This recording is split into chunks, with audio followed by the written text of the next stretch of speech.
Okay. Quick stream today. We're gonna do the Shoal Cave double, get my Shoal Cave encounter. Um, then we're going to do grunts 1 and 2 in the Space Center. That's all I've taken the time to prepare. I don't think I want to do more than that today. Do just want to fucking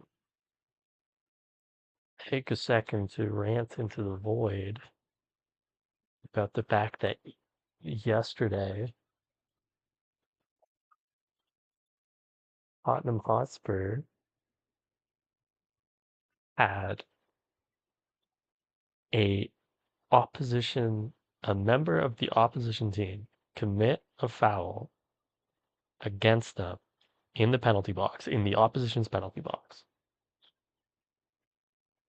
The referee saw this foul, awarded the foul, penalized it with a yellow card, and somehow managed to not give Tottenham Hotspur a penalty. Who the fuck does that happen to outside of the Tottenham Hotspurs? Like,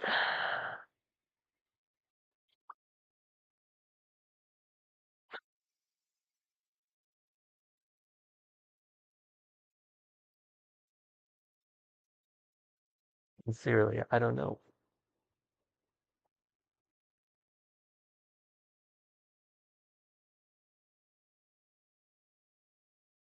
I'm I'm this close and I'm making a gesture with my hands that you cannot see, but I'm fucking this close with the sport of soccer and football, man.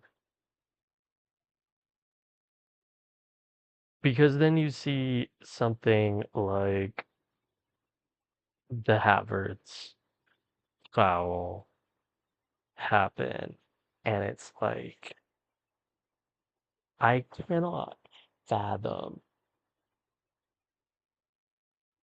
I saw that happen. I was like,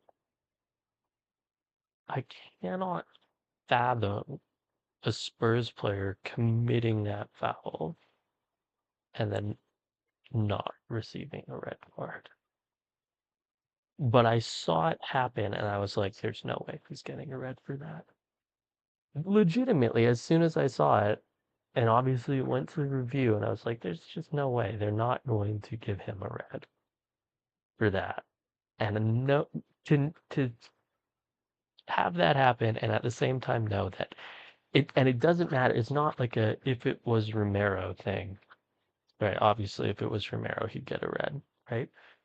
But it doesn't. It would if it was fucking little Jim Madison. If it doesn't matter who the fuck it is. If it was a Spurs player, I cannot, in my wildest dreams, imagine them not getting a red card for that because it's so fucking cut and dry. And in situations that should be cut and dry, like, say, for example, a foul in the penalty box that is assessed as a foul, right? Spurs still somehow fucking manage to get screwed this season. It's like legitimately astounding because it's like, first of all, it's not like they're a good team anyways right now. They still suck. Everyone is dead, right? The whole team is injured. And the other team gets to commit fouls in the penalty box without it resulting in a penalty, even when, even like ignoring, say, for example, the James Madison against Leeds penalty is the most fucking stonewall, like the poster child for what a penalty looks like, right? There's a lot of like penalties that happen in football where it's like the guy's facing away from the goal and someone like he's like running away from the goal, he's about to lay the ball up and someone like kicks through the back of him and it's like, you know, it it's like you weren't. gonna score there. You weren't gonna create a chance there. Madison is like running towards the goal.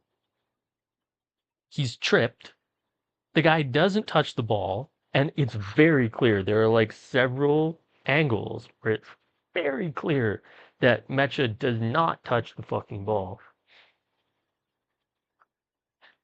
And he trips him as Madison is running towards the goal to produce a cutback. And it's like that is it's just fucking textbook and it doesn't get given. But like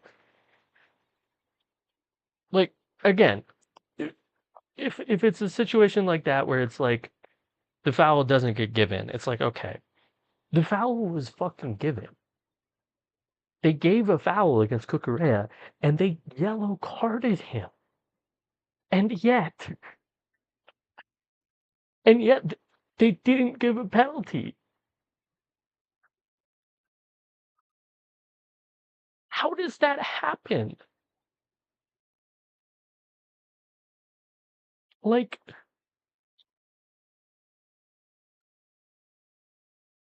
again, it just goes beyond like the fucking like oh you lose every single fucking 50-50 call goes against you, right? Which there is ample evidence of that happening, right? It's like every single goddamn 50-50, the fucking Kola Milani pushing the back, fucking Randall Kola Milani, by the way, Jesus Christ, what a he is legitimately the worst player I've seen wear the shirt. I'm not even fucking joking. I think that is the actual worst player I've seen wear the shirt. Um, but the the flagrant dive from Gabriel that gets the goal chalked off versus the like Christian Romero getting an airborne push in the back from Hugo Ekitike, right? Where he can't do anything to stabilize himself. And it is two hands in the back, an active shove. There is no play acting. It's a guy getting pushed over, which, as the referee said, two hands in the back is a foul, except when it happens to Spurs, right? And so, yes, you lose every 50-50, but they also just invent new ways to fuck over Tottenham Hotspurs. Like, the two these are the two that are gonna stick out in my mind are the fucking the Cucurella gets that commits a foul in the box, the foul is assessed, and Spurs don't get a penalty, and the Dan Burn fucking headlock where he puts the Spurs player in a headlock and drags him to the ground, and then Spurs they first of all, they don't have a penalty assessed against them on the field. They go to VAR review and they decide that it is clear and obvious enough that the Spurs player has committed an offense. It's clear and obvious enough that they get to award a penalty after the fact. When VAR has been used to brush so many blatant offenses against Spurs under the rug, right? Like, oh, the ref didn't give it on the field, and yes, it's a foul, and yes, it's a red, but if it's not given on the field, we can't overturn it, right? Versus a Spurs player being fouled, like Rodrigo Betancourt on that play is fouled by Dan Burn. There's no sane person who can look at that and say otherwise. And yet that is clear and obvious enough that they got to go to it is that is I legitimately think the worst refereeing decision that I have ever seen watching a Premier League game. And that includes, by the way, that includes the Luis Diaz, and I'm sure Liverpool fans will disagree. That includes the Luis Diaz offside. It includes it because that one you can follow the line of thinking, right? That one is a mistake in communication, but you can connect the dots, follow a line of thinking that leads to them making the mistake and say, oh, yeah, that's how that happens. I don't fucking understand. I do not fucking understand how they arrived at the Dan Burn Rodrigo Betancourt decision, and I don't think I ever will. This one, Chelsea, like the Cucurella foul, it is near enough in the same boat. I do not know how you give that foul and don't give a penalty. It is fucking bonkers. It is absolutely fucking bonkers to me. I don't want to start this stream off on tilt, but like I just needed somewhere because my best friend is an Arsenal fan. He doesn't want to fucking hear it right now. His team won the league, right? He's just gonna fucking laugh. No one else that I know fucking cares enough about soccer to listen to me rant about this, but it is incredibly insane. And I'm not like alleging corruption, right? I understand there are some years every fucking 50-50 is gonna go against you. But it's like,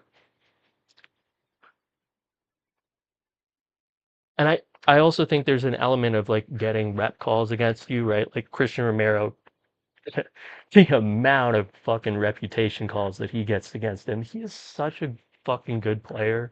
And it's insane that he's just like, he's not allowed to defend anymore. We have reached the point where he is simply not allowed to defend.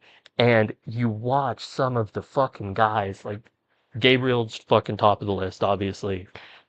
But Joe Linton is another one where it's like, you watch them run around the pitch and fucking kick people nonstop, just doing shit that is so much more egregious than Romero has, no joke, ever fucking done. And they just get to skate on all of it, right? For some reason, the referees have decided, yeah, these guys are fine. They get to do whatever they want. They're smart physical defenders. Whereas Christian Romero is like a maniac thug who just kicked who in their mind, the moment he breathes on someone, he needs a card, right? Because he needs to be held in check. And it's like, Jesus fucking Christ, it's infuriating. But again, that's real, right? Like, and that is bias that exists against Spurs is that they have some players who have that referees, they see them breathe on someone, they give them a card because it's like, this is someone I need to ensure doesn't get out of line, right? Romero's top of the list there, but you have guys like Richie as well, um, who definitely fall into that boat. Um, I don't know, probably Polina. Polina honestly gets away with it probably more than he should. He like 2 foots people. He has this like tackle that he does where he like does like a standing jump with 2 feet. It's weird. I don't claim him as a Spurs player. I fucking don't like that guy. Um, but yeah, there are players who have reps that get them carded more often. But I don't think there's like institutional bias. I think it's legitimately just like we have been on the wrong end of every single goddamn 50-50 call this entire goddamn fucking season on top of like 4 ACLs, everyone fucking injured all the time. Vicario playing through a hernia. He was a good goalie, right? For 2.5 seasons. And then he contracted a hernia and he kept playing. And he was atrocious for like several months.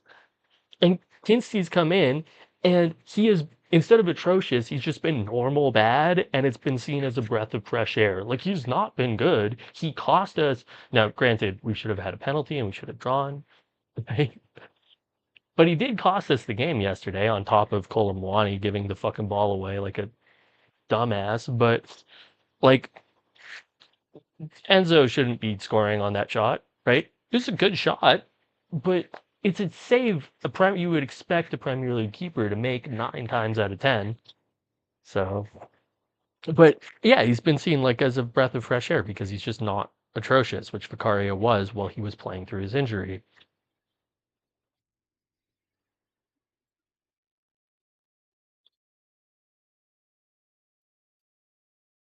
And the for until De Zerbi came in, and I think he's an evil little gremlin. But until De Zerbi came in, the football was just awful, right? And there was a stretch at the beginning of the year where we were winning, and I felt like shit. because the football was just fucking horrendous. Like I think at one point we were first for like in like week 3, maybe we were just top 4, I don't know.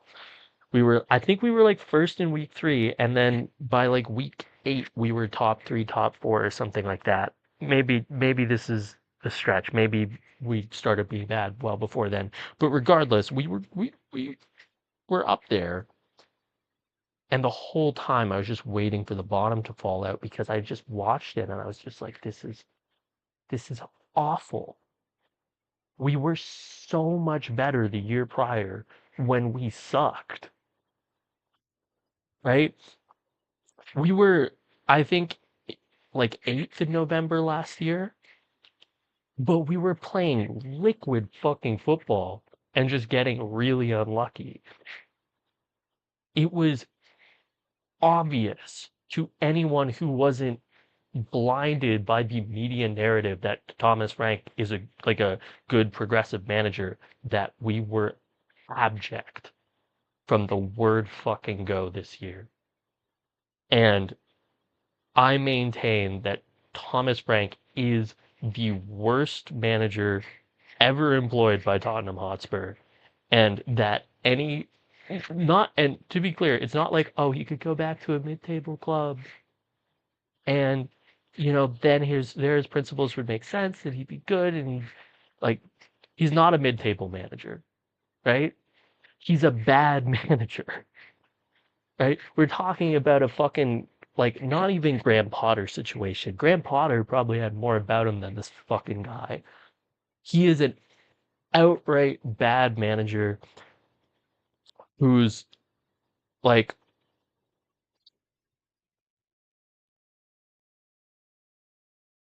whose football is just archaic, right?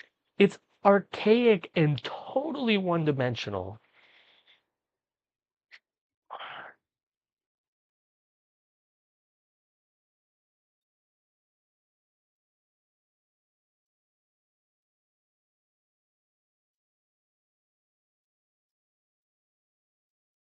Like, how are you going to have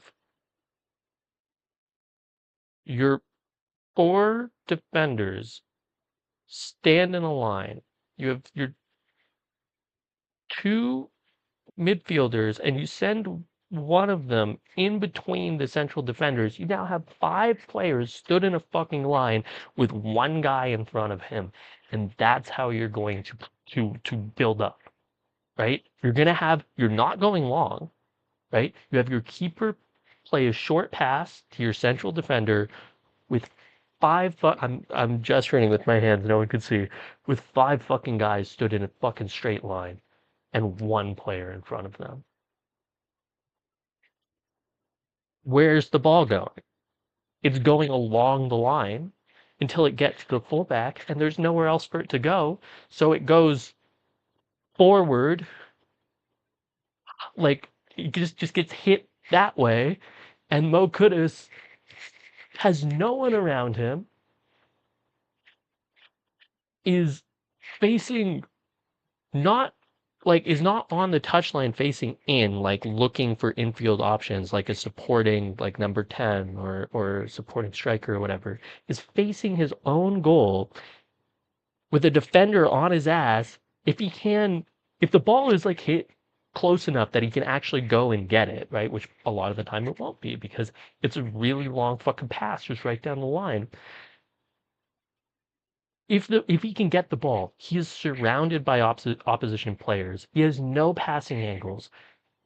The supporting teammates he has are behind him because he's facing his own goal. He is running towards his own goal with defenders, like running directly into defenders. I think we conceded like multiple goals like this where he like runs into a defender, the defender takes the ball from him.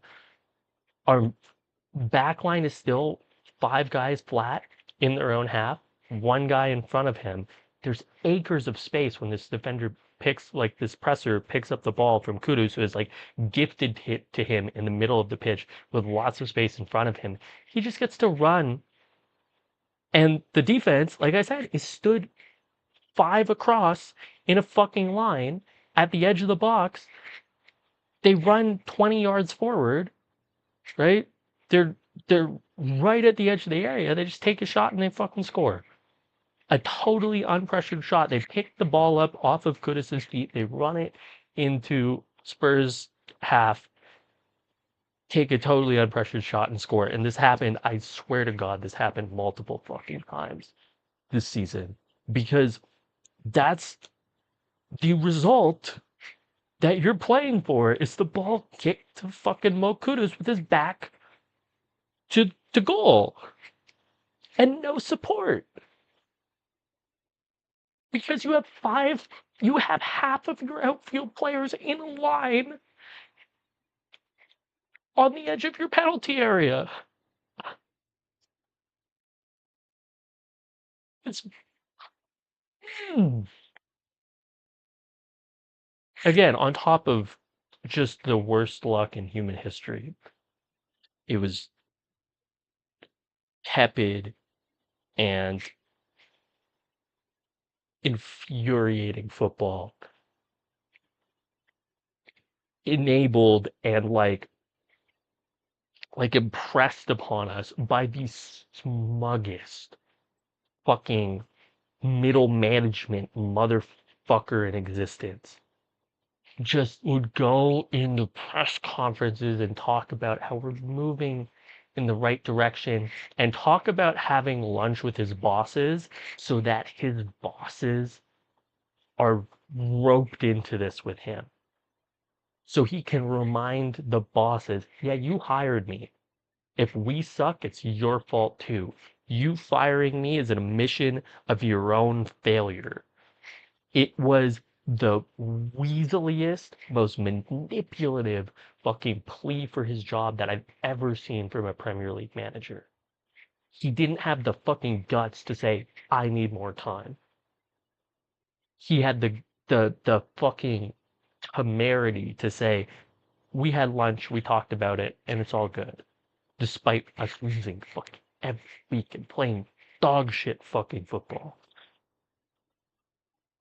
He is more genuinely more than Arteta, who is just a soulless husk of like he's not human, right? That he is a soulless efficiency husk of fucking he's an entity, right? When you think about fucking like the same way arch capitalists exist only to fucking accumulate and there's nothing behind their eyes. They just want to fucking accumulate, right? He's the same way but with football, right? That's Arteta. There's no fucking soul there, right? Which is why he's willing to play. And granted, I don't want to act like any fucking Premier League club has a moral high ground over another, right? It, you know, Arsenal aren't more evil than Tottenham, aren't more evil than City. Fuck it, who cares? They're all evil fuckers, pulling the strings. But the reason he's able to play Thomas Partey is because he is this soulless fucking efficiency husk, and it's like, well, this will help me win games. So who cares, right? Who cares about the human side of the equation, right? Who cares about the soul of football? We're going to lock arms and fucking bulldoze the goalkeeper on every corner, right? And they're not going to blow the whistle enough times to make that not worth it.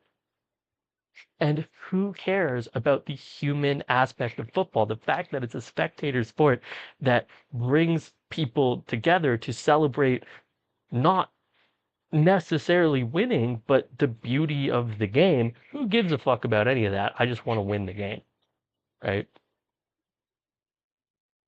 Thomas Frank is worse than that. Thomas Frank is that, but a fucking loser.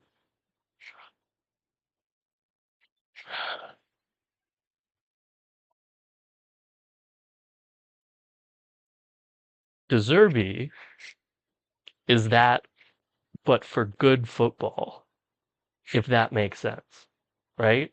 Deserby is like if you made Pep into a soulless little fucking gremlin that only rather than only wanting to accumulate wealth or only wanting to accumulate um, wins on XG and 1-0 wins, he only wants to accumulate successful buildups, successful intricate buildups. He's a little accumulator gremlin for Tiki Taka. Um, and I really don't like him as an entity. I don't want to say person because he's like barely a person. I really don't like him as an entity, but the football has been much better, and that helps. Um, Jesus Christ, what the fuck am I talking about? Uh, let's I've talked for 26 minutes. I'm gonna do the Shoal Cave double.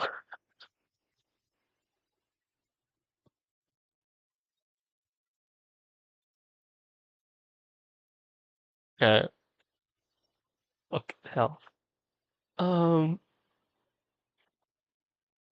don't need you, you, you, you. Do need my girl or Shifu. I have a new gimmick that I'm going to employ now that my Shifu is a lady. We'll get into it.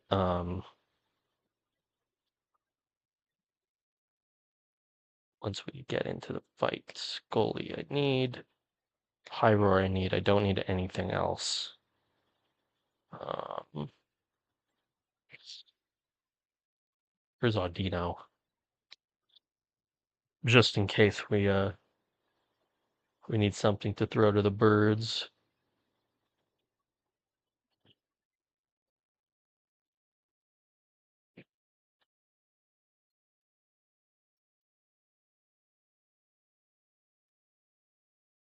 Okay. Um,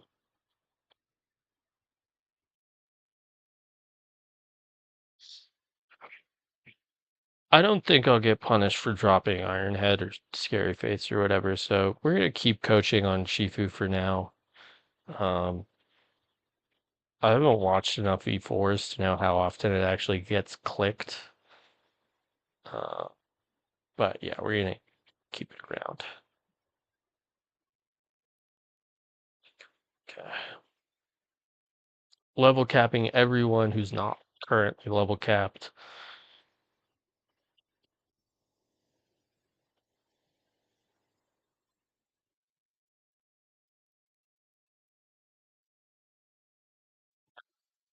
Chat.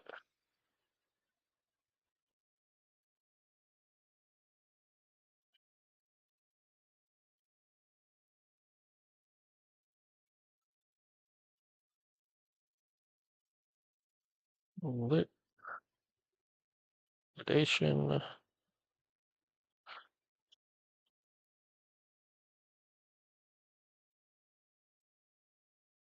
And I don't know whether I'll candy Shifu or not. I know it makes this segment of the game much easier, but I'd like to keep my candies as long as is reasonable. So if I get to a fight where it's looking good to have surging strikes, we might do it. Okay.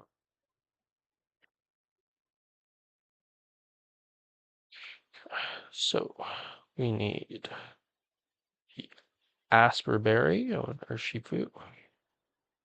We need the oops. Choice Scarf on Pyroar, who also needs to be leveled up. And we need the Sharp Beak here.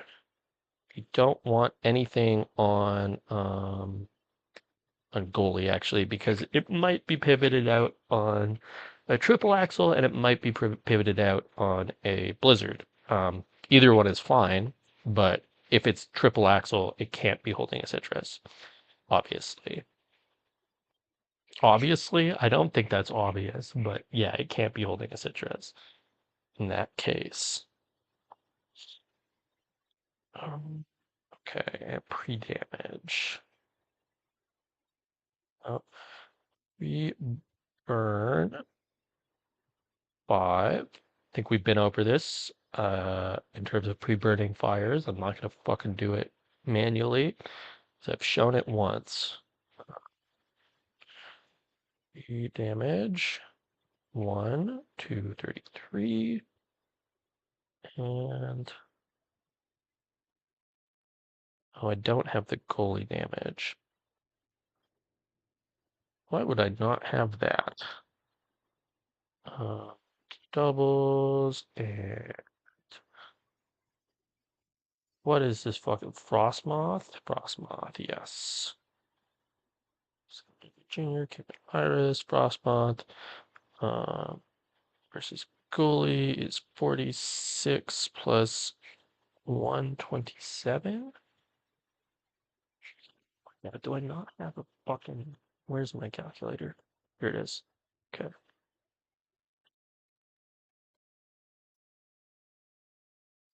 127. No, not 126. Jesus. Plus 46 is 172.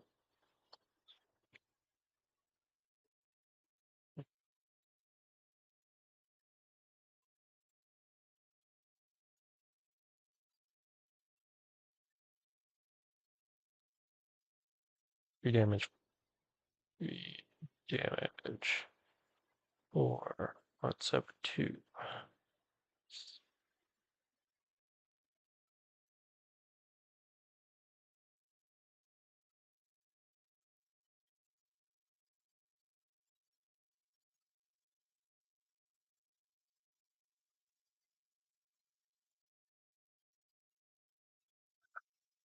Let's go do this.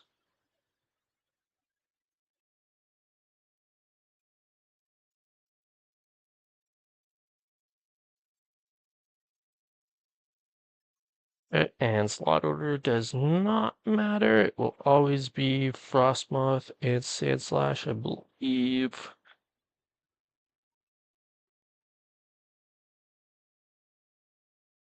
Right, because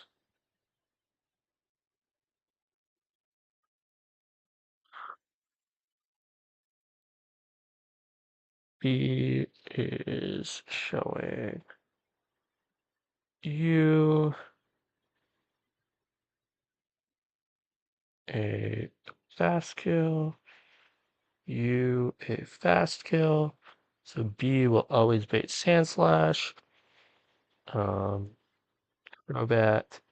is pre-damage to always show Frostmoth a kill with Blizzard. So outspeeds everything else in the back, bar Sandslash. You'll see a fast kill on it. Frostmoth will see a slow kill. Um, shows you that it's and Frostmoth has a focus sash, so it can actually see a slow kill. And then nothing else should see a slow kill anyways. I guess Magmortar will see a slow kill, but Jinx will see itself as dead. And Frostmoth will. So yeah, they'll always bait Frostmoth and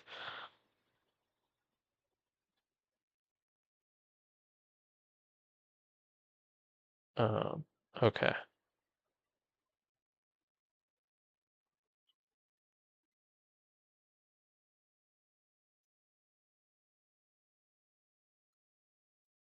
So Beedrill shows Metacham a fast kill with Send Headbutt, which is a lie, obviously, which means Metacham cannot click Fake Out into Beedrill. It has to try to kill it.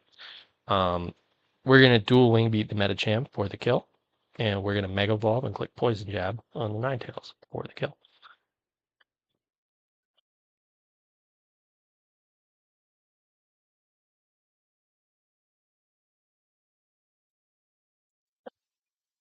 And this should always be Frostmoth and Sand Slash.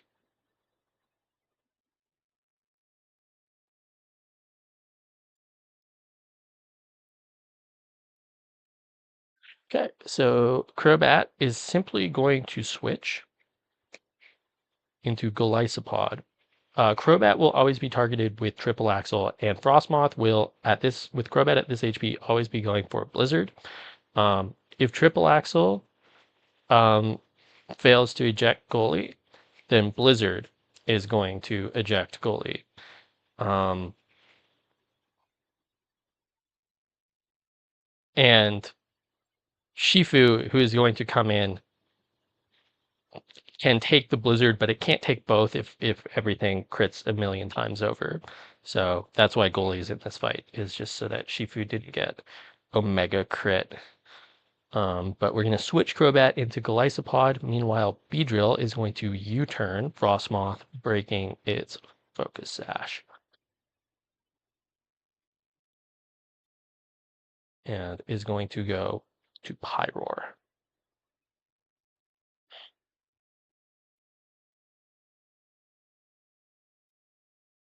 Yep.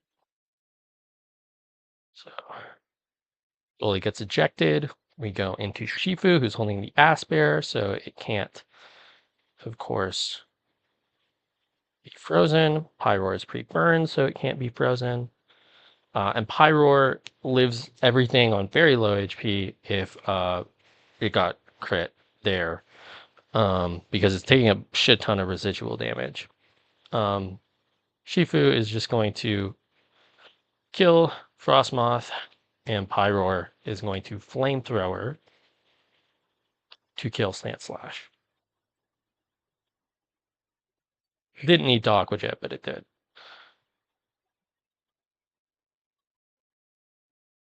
Okay. And then it's the last two. Now Jinx sees itself as dead to Pyroar, and hence will um, always fake out Pyroar. It will never fake out Shifu because it sees itself as dead to Pyroar's and oh, that's right. It outspeeds Shifu, right? So it does not see itself as dead to Shifu. It outspeeds Shifu. Oh fuck, I forgot to do the gimmick.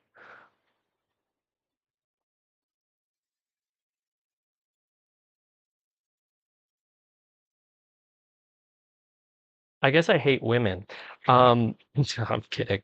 I love women, and I love the fact that my Shifu is a woman. I It makes it so that I will never be able to beat this game without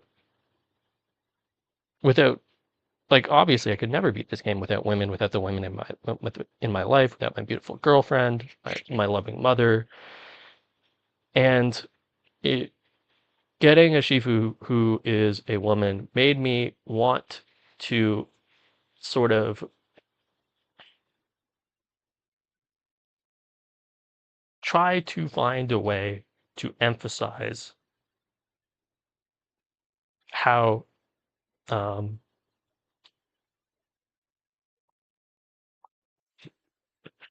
I don't know, just how incredible women are and how important their perspective is, and how we would be absolutely nothing without them. And as such, every time, except that first time, every time my Shifu gets a kill, my woman, lady Shifu gets a kill, I will be naming a film directed by a woman that I think is worth your time. Um, I work in film. There are every day more and more opportunities in film opening up to women at the directorial level, which I think is wonderful. We're seeing more films directed by women now than we ever have before, but it is still an industry that is not, to be clear, rank and file crew like myself. There isn't there's gendered sort of departments, if that makes sense. Like Grip and Electric is a very gendered department. I can't imagine having to be a woman in Grip and Electric. It would be um, really tough. Um, but costume is, of course, mostly women. Uh, props, mostly women. Um, and as a result, on the rank and file crew level, it tends to be fairly split, which is why the gender divide at the top in the director's chair is so disheartening, right? Because there are women who are phenomenal filmmakers, who are very passionate filmmakers, and who have a perspective that is so important to share and for us to be able to appreciate, and which can be so diverse. And I think that that's like I think diversity of perspective in the director's chair is so important. And I think that because the people with the money who let things get made have such a narrow perspective of what people from marginalized backgrounds and what women should bring to the director's chair, it sort of becomes prescribed, right? There is an idea of what a film that's directed by a woman should look like that is dictated to us by the people with the money who allow these movies to get made. And it is itself patriarchal. And I think that a lot of those movies are good movies. I don't want to sort of like, but I also want to take the time to celebrate movies that are not that, right? That are very much not that. And I really also would like to see more of those movies made, and I want to have a part in making them, and I want to try to I'm soapboxing a lot in this not episode, in this stream. Uh episode. What the fuck? Um yeah, I want to see more of those movies. Um I think that when men make a movie, there's unless we're again when we talk about movies made by marginalized groups, there is an idea of what that movie should look like, right? I see my friends who are, you know, I don't like the term people of color, but like who are people of color who are, some of them are producers. They get to make the telefilm movies, the talent to watch movies, and there's a formula that you almost have to follow if you as a person of color want to make a telefilm movie, because telefilm has a pre-existing understanding of like this is what a movie directed by um, someone from Pakistan whose family immigrated to to Toronto looks like, right? This is what it should be about. Those same um, those same preconceptions are not foisted on white men, and to an increasing extent, not foisted on white women. Though it's less true, right? Like, but they're not foisted on white men. We get to make whatever the fuck movies we want when we get in the director's chair, and that's probably something that won't happen to me because it's mostly rich white men who get in the director's chair. But when white men get in the director's chair, when they sit down and write a screenplay, they get to write about whatever they want. And like I said, there are no preconceptions foisted on them in terms of like this is what the movie you make needs to be about, what it should look like. And so they get to make whatever movie they want, right? Who gets blank checks in Hollywood, right? It's Paul Thomas Anderson, it's Martin Scorsese, and they make great movies with them, right? But at the same time,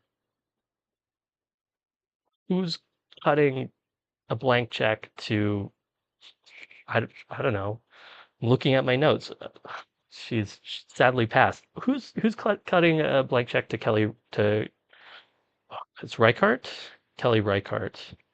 I was about to say Reinhardt. That would have been obnoxious if I got her name wrong. But who's cutting a blank check to Kelly Reichardt? And she's a great filmmaker. Someone should cut her a blank check, but no one has. Um, and if you don't cut people blank checks these days, I don't think you get to see. I mean, that's not to say you can't make unusual things in independent film, but like an independent film inherently means that the money is coming from someone who doesn't have an unlimited amount of it, right? And like if they pour the money into the movie and then it doesn't do well commercially, it's a disaster for them on a personal level, right? You can't expect people to sacrifice their art like that. I just like obviously some people do, right? And it's sometimes they make wonderful things, but like that can't be the expectation. Um, and that's why independent film oftentimes tends to be more commercial than bigger movies. Why you get to take more risks with bigger movies because the money is unlimited. Um, anyways, I've soapbox for a long time. I need to say a movie. Um, I'm gonna say The Ascent by Larissa, directed by, not by. Film's never by one person. The Ascent, 1977 film, directed by Larissa Shepitko. Um, it's a Soviet movie, Christ narrative about two two partisans captured by the Nazis. That is really striking and just one of the most gorgeous movies I've ever watched. The lead in the movie has just has one of those faces. If you watch the movie, you'll understand. He just has one of those faces. Um, and there's this shot when the partisans are leaving their battalion. I'm not sure what you would call it. When they're leaving their group to go out and get food, uh, there's this shot of the people they're leaving disappearing behind the trees, like the endless trees, that is just so, I don't know, it just the first time I saw it, it just like took hold of me in such a way. It's like I'm talking about it gives me goosebumps. It's an incredible film. You should watch The Ascent. Um, be prepared to not have the best time, obviously, but you should watch The Ascent. This is the turn that Jinx is gonna fake out my Pyroar. Uh, we're gonna liquidation the Magmortar. Pyroar can do whatever the fuck it wants. Doesn't matter if we get flame body burned. We did. Um, okay, Shifu's gonna get this kill also. Actually, it's a range. Shifu, no, it's not gonna get this kill. It got the I said the ascent for the kill on the last turn. On this turn, I will say I had the ascent in my notes. I'll say priest, 1994,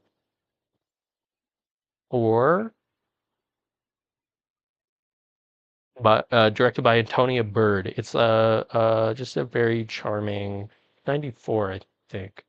Charming British melodrama. It has Begbie from Trainspotting as I mean, he's not the main character, he's a side character, but he's Begbie, right? You see him and it's like That's Begbie. He's the lover of the central character who is a gay priest. And it goes the way you would expect a movie about a gay priest to go, but that doesn't mean it's bad. Sometimes storytelling can be very conventional and still just be really resonant. And I think there were just some moments, as schmaltzy as they were in this film, that just stuck with me, especially as a football fan. There's just phenomenal use of "You'll Never Walk Alone." Um, as I've always had deep admiration for Liverpool Football Club, even if they're not my team. Jurgen Klopp is, I think, my favorite um, football manager in general. I love the way his teams play football. Um, and as such, I have a deep fondness for. I really like what's that Pink Floyd song with "You'll Never Walk Alone" in it? Um, Fearless. Fearless. I really like Fearless by Pink Floyd as well. So it was technically, I think Fearless by Pink Floyd was my first time hearing a football anthem. And so I would say You'll Never Walk Alone is my favorite football anthem. And so the use of that song in that film is very touching and it just struck a very emotional chord with me. I think I remember crying watching that movie. Very good movie. Watch it. Um, we're gonna Aquajet and we're gonna flamethrower.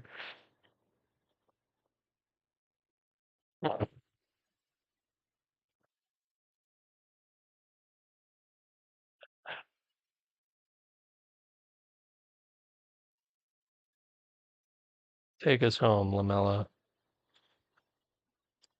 Did I say short stream? Jesus Christ.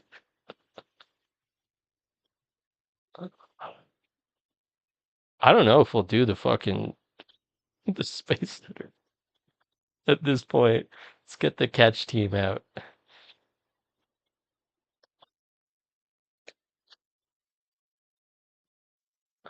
You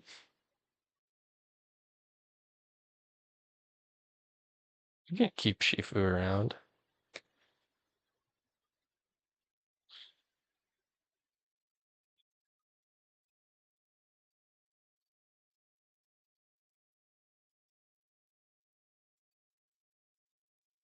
Mm, mm, mm.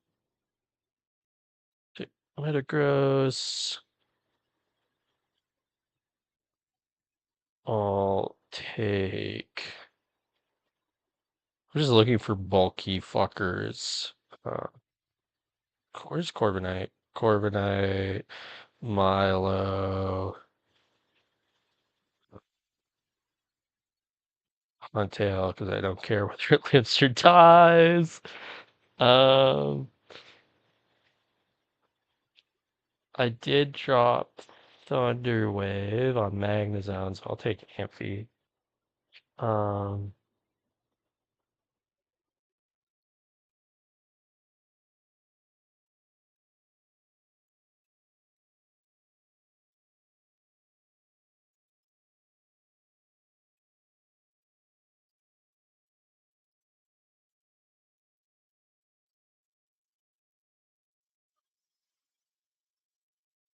wait,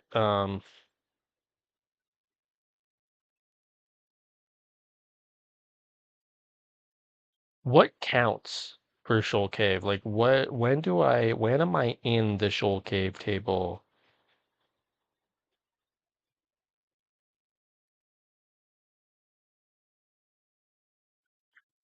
Inner, other, what counts? Oh, oh, oh.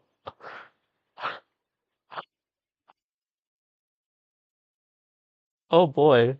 Well, quite fortunate not to have pulled an encounter there. Jesus Christ. Um, again, what though? This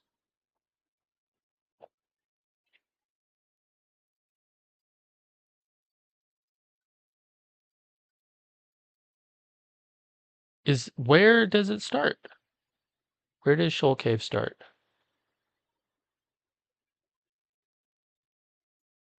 Also, where's the fucking candy? There's a rare candy in here.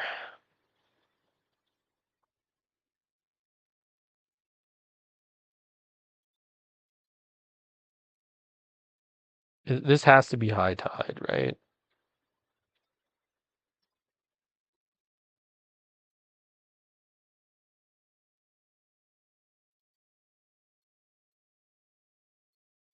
So it said entrance and inner, which means,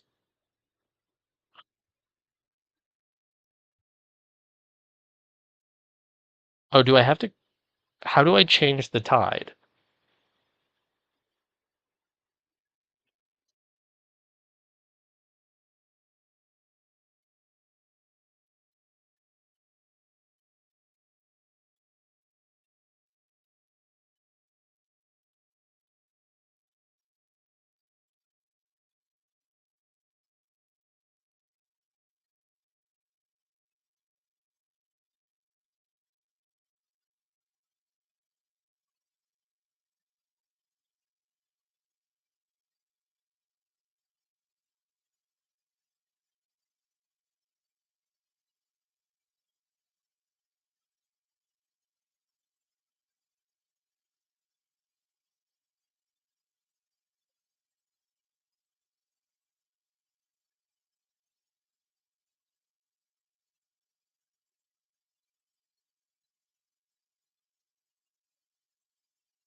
Also, where's the candy?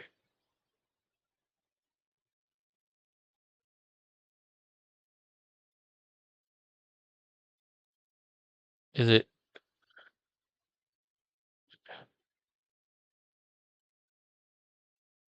is this it? Heal pulse. No. Um,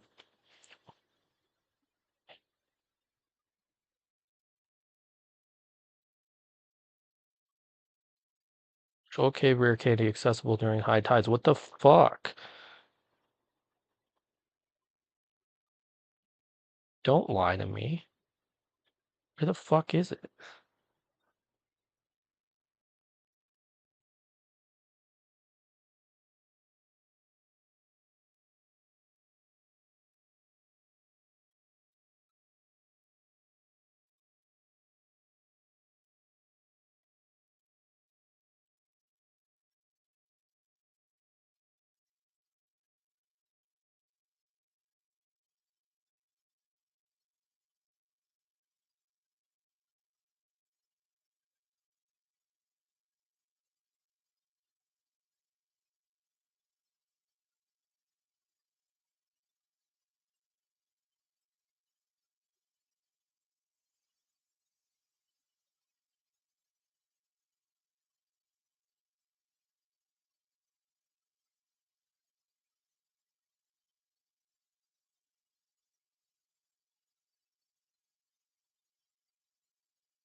It says there's a candy over there.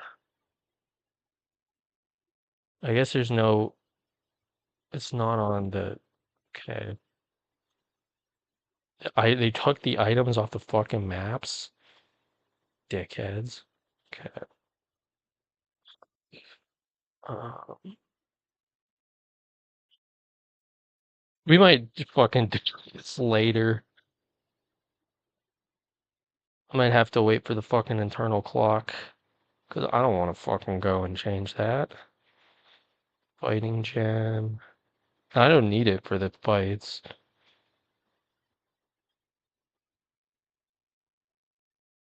Wait. Low tide. Entrance. Nothing. Low tide inner. Got the candy already. Low tide. So stairs room and lower room are the others. Those are the ones I want. Those have the ice jam and the tutor. and I cannot access them right now.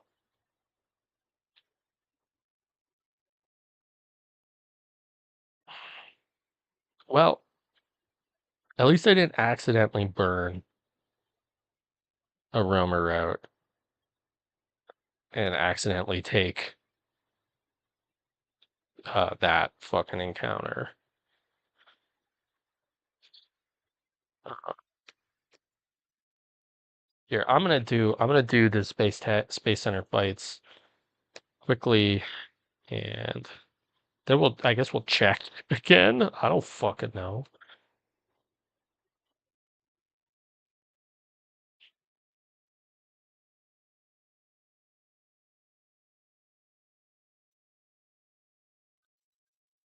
No Shifu in um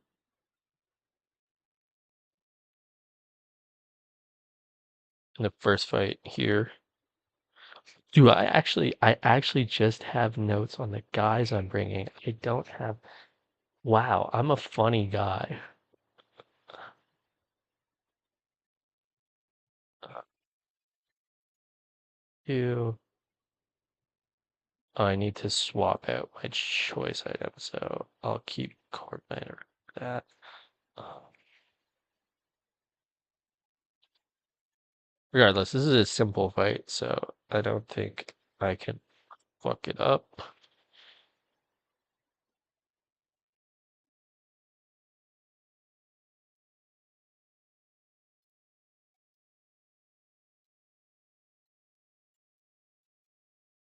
And I'll have to come back for Kapu tops. I think I can leave under leveled. I just want to see what it looks like. But I would imagine I can leave under leveled. I have to remember as well that I'm playing through rocks. But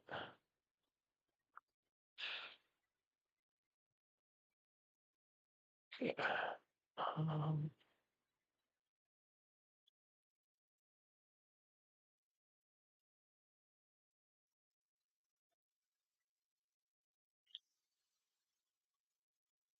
yeah, so I still always show a kill, so it always, yeah, so it's fine. We can leave Kabu tops at 79,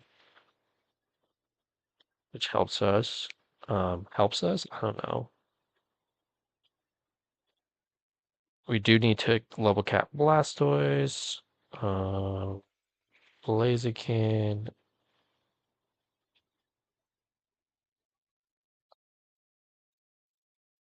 I have to remember we're giving Blaziken a Life Orb. It's currently level 85. 84.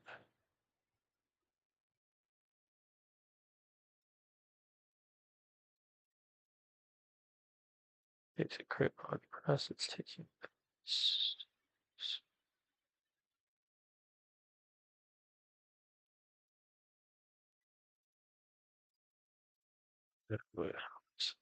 We're, if we're baiting out of order, which can happen. 243 divided by. Okay, first of all, also, you show a kill.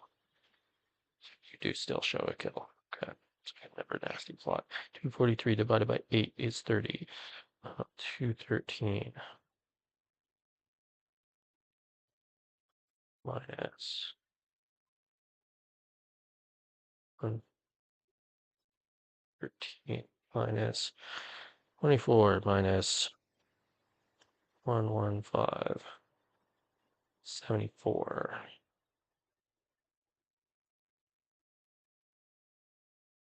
Okay, so that's actually perfect. So Blaziken can stay under level 2, which is nice. Um,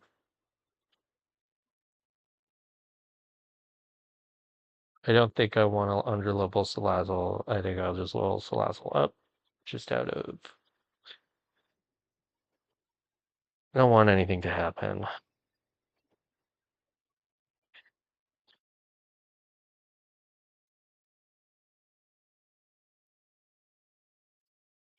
Just Slate Port, and we're getting the choice band. Not that I think Armaldo actually needs the choice man for this fight, but there's like no harm in it.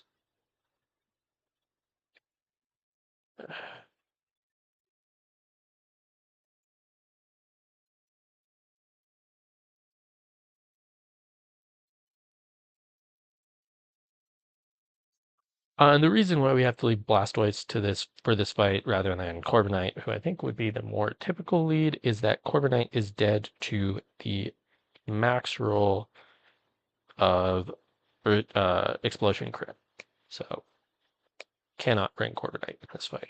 Has to be Blastoise, but Blastoise also needs to be level capped so it doesn't bait out of order. Needs is a strong word. I don't know that it actually needs to be level capped, but we're going to level cap Blastoise so it doesn't bait out of order. Um, I need Kabutops. Oh, 75? Ah, it's still fine, right? There's as long as it still kills. Okay, that's the only thing. There's no way it starts baiting the wrong move. It's battle armor. It doesn't still kill, so it needs to go to 76. Okay.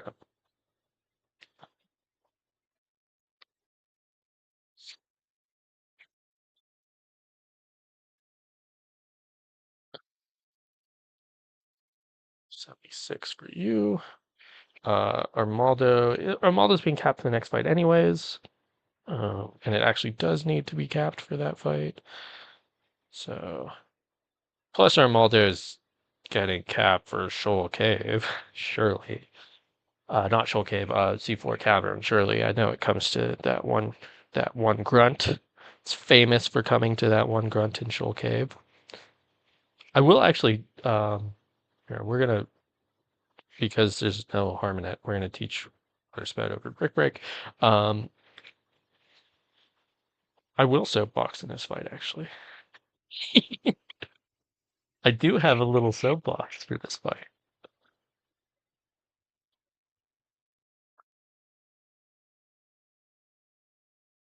Um, Blastoise has its Mega Stone already.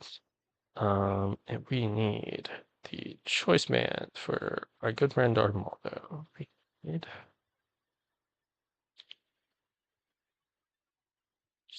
berries.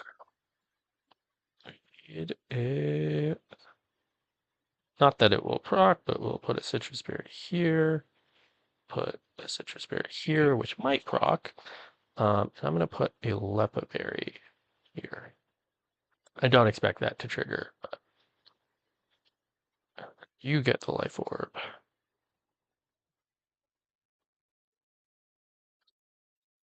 This fight is super straightforward. It's like early game core. You switch to your counter, and the counter kills. Uh,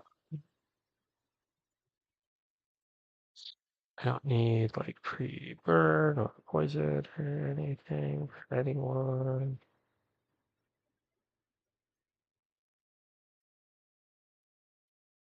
No,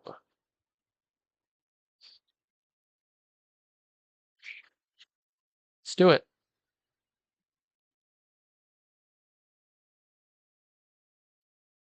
Okay.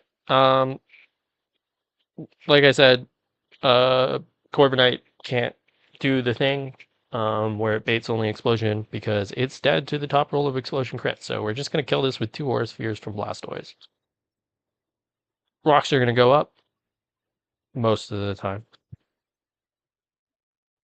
If it doesn't, the order of the fight's a little different, but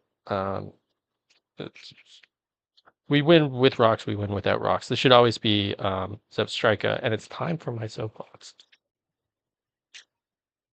It's time for my soapbox. If you deal with Quick Claw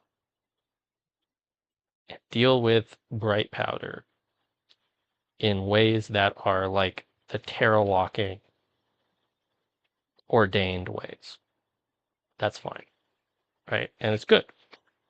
But dealing with Focus Man by using knockoff, committing an entire team slot to get rid of a focus band, I've arrived at the opinion that it's very frequently performative. I don't. I technically do. I have Salazzle Toxic. It's just never going to be able to get that move off. Um,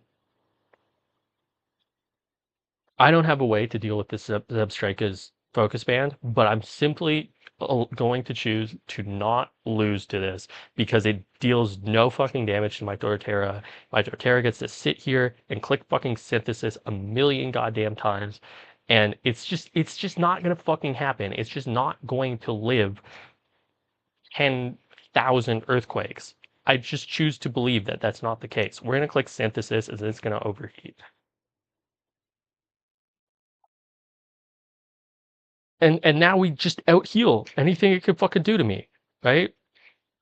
It now just does nothing to me, and we can just fucking click EQ. And most of the time, this is gonna kill.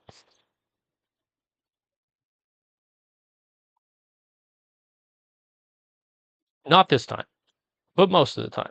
We're gonna synthesis, and we're gonna EQ. This is very funny. I can acknowledge this is very funny. I got on my soapbox, and this is happening. We're gonna EQ. Fuck you. You're not real. We're going to Kabutops.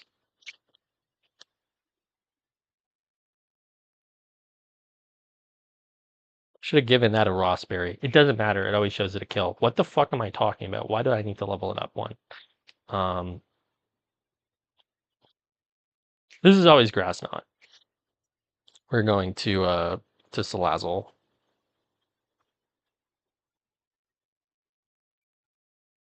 Who's gonna click Encore? Who's gonna click Toxic? We're gonna deal with this focus band ethically. It was ethical what I did against that. You know what I mean. We're gonna deal with this focus band in a way that's 1000% going to work. Encore again, just in case the focus band procs. Encore again. And we'll Sludge Bomb. And then Salazzle baits in order. We're just going to Armaldo. That's fine. Armaldo is going to Leech Life. Always kills.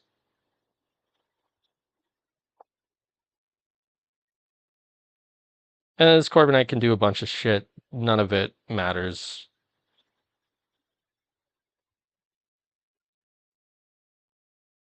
We're gonna overheat. It's gonna die.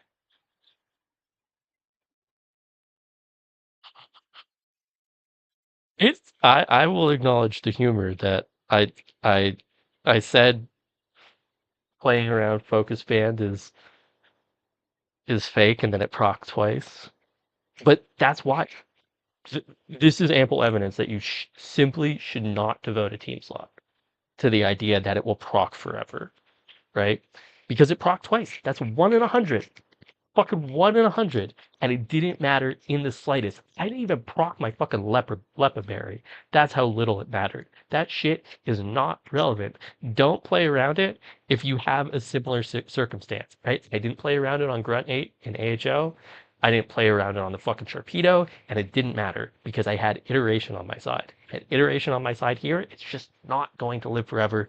Don't fucking weaken your line somewhere else by dedicating a team slot to getting rid of the focus band if you can just click moves until the thing dies relatively safely. Um, so that's my soapbox for that fight. No Shifu, so no movies. We'll do Grunt 2, then we'll check Shoal Cave to see if the tide has changed.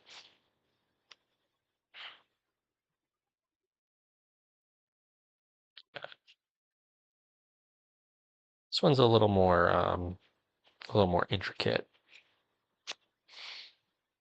Intricate, I mean, it's just fucking Shifu kills everything to an extent.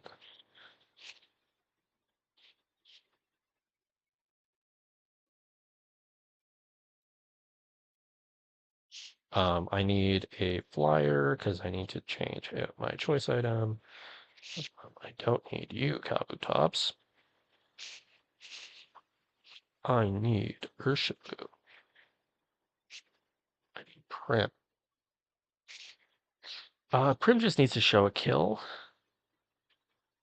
Or no, Prim might need to switch back in, so we'll level up Prim. Uh, I need Glisopod. Really wish I hadn't I didn't accidentally level up Glisopod. I leveled up Glisopod on purpose, but stupidly. Um, I need Maldo and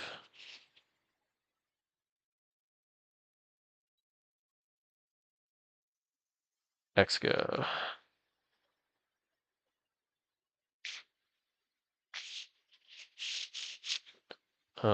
Gotta go get the choice scarf.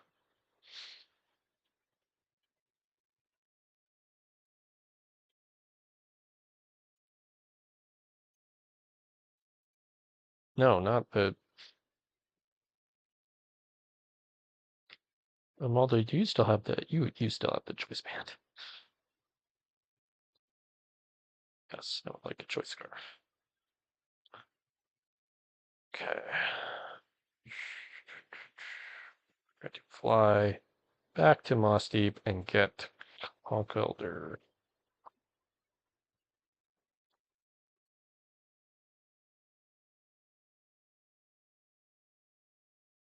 You do need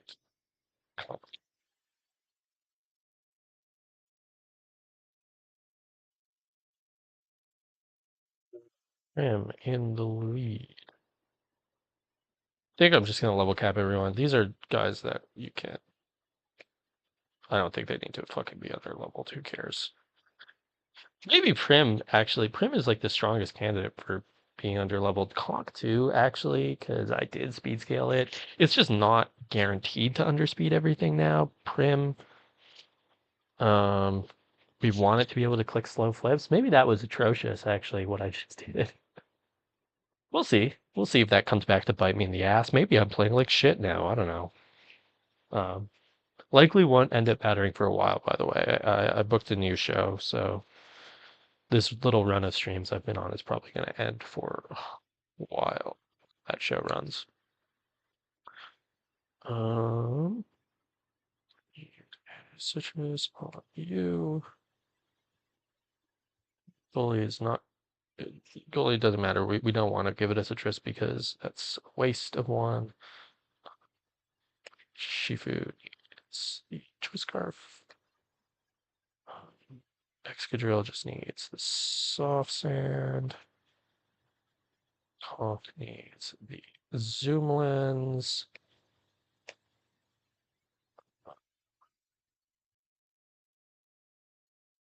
We'll do that to Armaldo later. Well, we'll pre-damage it now. Pre-damage. 3. What is it?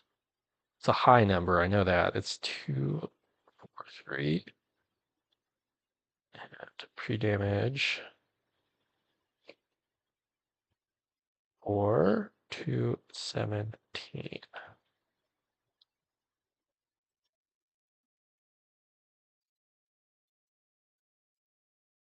Then we'll re-poison Armaldo once we get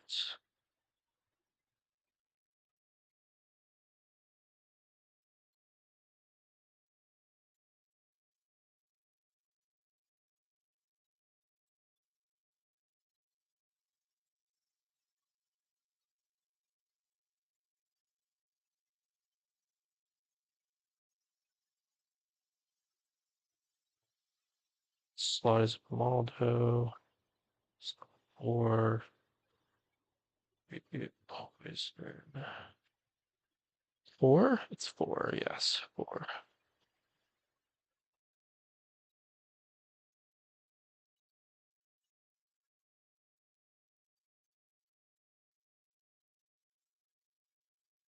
Gotta remember the gimmick. Gotta remember the gimmick.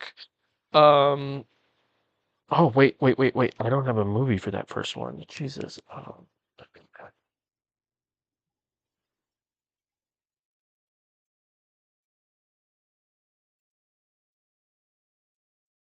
Need to burn this. This is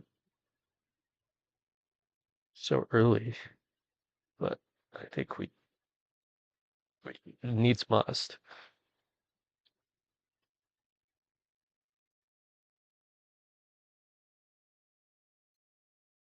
What year is that again? I think like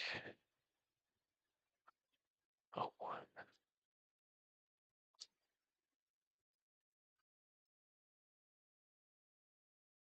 Oh no, it's 2000. Or no, that's a different.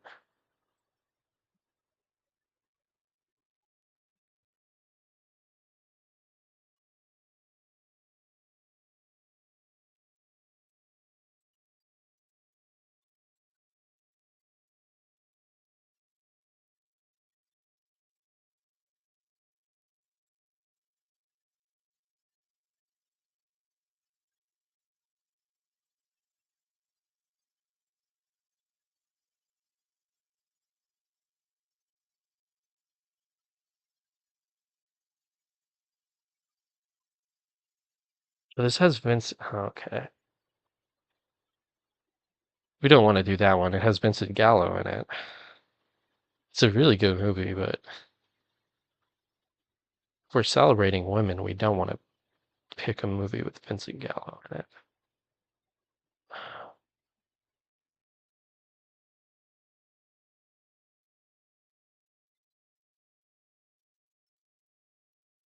An actor.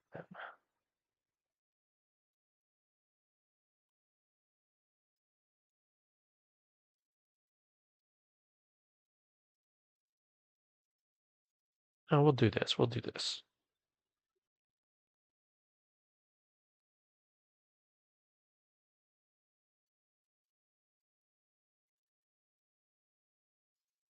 All right, let's run it.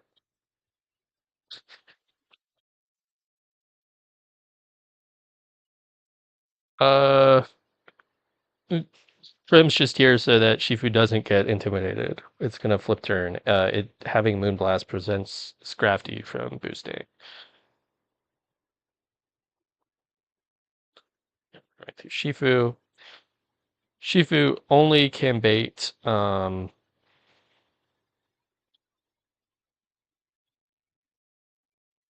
Executor. We actually do want to bait Executor early in this case. So we're gonna CC. And because Executor always sees a kill, it can never boom, of course. And it can never, what is it, sleep powder? I don't fucking know.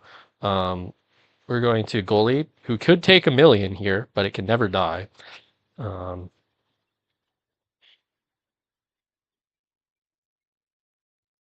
we're going to Maldo, who does just one shot, and it can only, it's been pre-damaged so that it can only bait Duraludon. Um,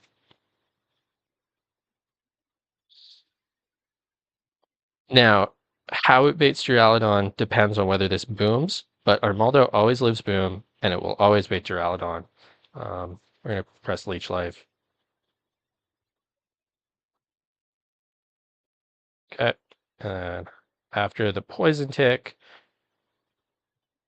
I think this is only Draco. Let me just check that.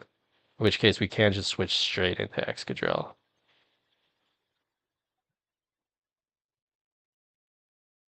Yeah, this is only Draco. Or Stealth Rocks, to be fair, but that it doesn't matter if it is. Um, so yeah, we can just go straight into Excadrill. We don't need to bother to go to Prim. Yeah, Excadrill is always fine. Excadrill just outspeeds and kills with Earthquake. And then this should always be Arrow for always EQ. and we just go right to Urshifu. We can always take an EQ. And Shifu baits down the line. So it's going to kill this, and then it's going to kill Darmanitan. And for the first kill, oh my god, I forgot the gimmick again. I'm going to do this every fucking time. Uh, for the first kill, the kill on Scraggy, I'm going to say Chocolat, the directorial debut of Claire Denis. I was going to say, um, what is it? Trouble All the Time, I believe it is. Trouble All the Time, which is Trouble Every Day, not Trouble All the Time. Trouble Every Day, which is a very good movie directed by Claire Denis that stars notorious abuser of women Vincent Gallo. So we can't say that because it's Gallo and he's a big piece of shit. And if we're celebrating women, we're not going to say a movie that he stars in. So we're going to say Chocolat, great movie. Um, for this kill that I'm about to get on Aerodactyl, I'm going to go with another um, just one of the Cleveland, by the way, is just what a catalog. Obviously, the heights that she reaches are just like up there. Obviously, first of all, obviously like a controversial figure for how she talks about movies and how she talks about I don't know, but the heights she reaches with some of the movies she's made, it's just otherworldly. For this kill, we're going with a new leaf. I went with a new leaf because I thought this was going to be Shifu's first kill, um, and I thought it would be appropriate. We're going to go with a new leaf, the 1971 film directed by Elaine May. I think that might also be a directorial debut.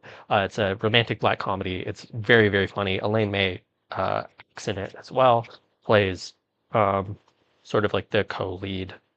And she's great. She's hilarious as she often is. And it's just a very, very funny and on some level sweet movie, but I don't know. Elaine May is just wonderful and it's she has such a particular voice and she got her way, right? Um, very few people get their way, but Elaine May, especially as I was talking about, as a woman in Hollywood, right? Like Elaine May was not as Claire Denis was, making movies overseas. She was in Hollywood and she got her fucking way in the 1970s and 80s, which is like what force of character she must have had. I don't know. But A New Leaf is a great movie. Obviously, I'm saving the big one for later with Elaine May, and there is a big one with Elaine May, especially as a Peter Falk fan. But A New Leaf, great movie, very funny. We're in a liquidation, always kills, and we have speed with choice card. We bait down the line. This is Darm. Uh, I mentioned Kelly Reichardt before. Um, very thoughtful, nice movie. Recent movie, 2025, The Mastermind. Sorry, Josh O'Connor. He's kind of the it boy right now, isn't he? Um, great movie. Watch The Mastermind. We're gonna kill with liquidation. This Weavile has a bright powder, so we're not gonna kill this Weavile, but we are just going to switch to Conkeldurr, who's going to click Hammer Arm, and it has a zoom lens, so Hammer Arm will always hit. These guys have names.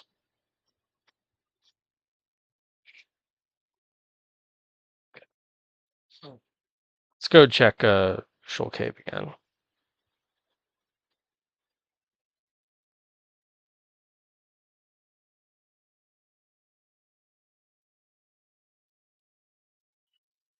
Then I don't need to do the scales now.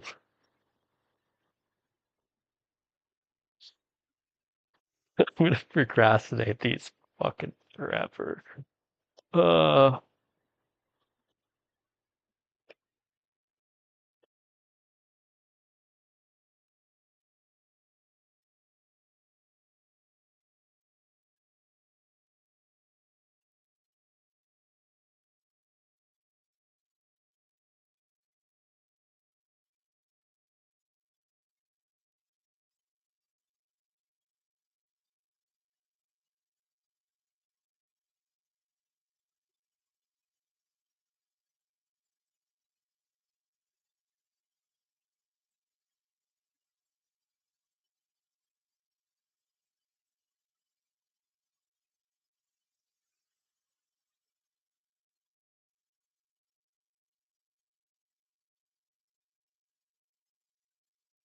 what do you have?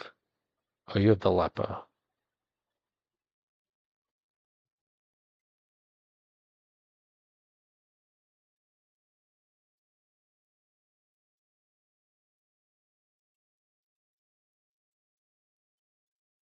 Oh,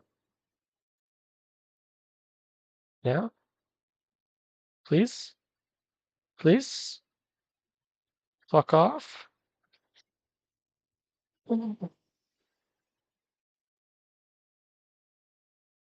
Should I speed 10 this? I don't fucking know.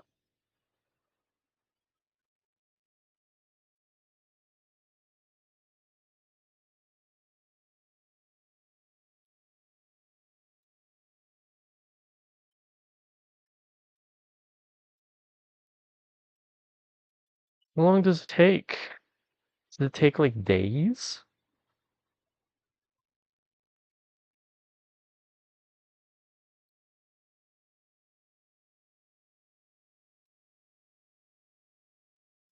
I can't operate at speed 10.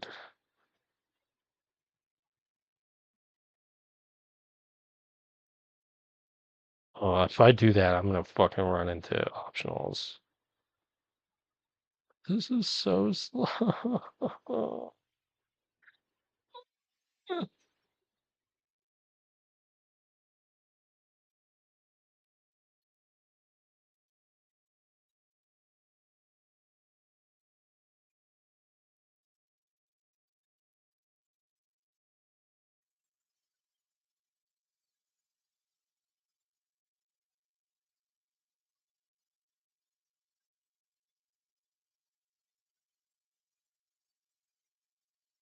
I give up. Fuck it.